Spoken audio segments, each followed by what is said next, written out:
네, 이른바 물벼락 갑질 논란을 일으킨 조현민 전 대한항공 전무에게 경찰이 구속영장을 신청했습니다. 네, 그러나 관심이 쏠렸던 특수폭행 혐의는 입증이 어려워서 결국 제외됐습니다.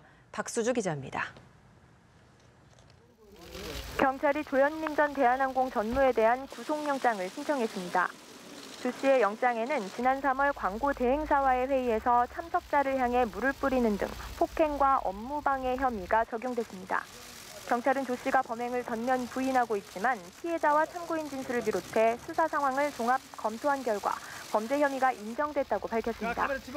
특히 디지털 포렌식 결과 대한항공 측에서 수습 방안을 논의하며 피해자 측과 접촉하고 말 맞추기를 시도한 정황이 확인되는 등 증거 인멸의 우려가 있다고 강조했습니다. 하지만 특수폭행 혐의는 적용되지 않았습니다.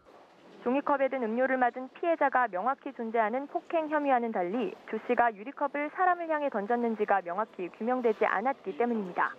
경찰이 피해자를 포함해 당시 회의 참석자 13명 가운데 12명을 조사했지만 조 씨가 유리컵을 사람을 향해 던졌다고 진술한 사람은 단 한 명도 없었습니다. 당초 특수폭행이 폭행보다 형량이 높아 특수폭행 적용 여부에 관심이 쏠렸는데요. 특수폭행이 적용되지 않더라도 조 씨에게는 우월적 지위 등 위력에 의한 업무방해 혐의가 적용된 만큼 혐의에 따른 형량은 줄어들지 않을 것으로 보입니다.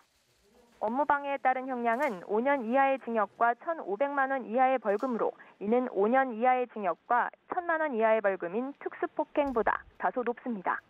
연합뉴스 TV 박수주입니다.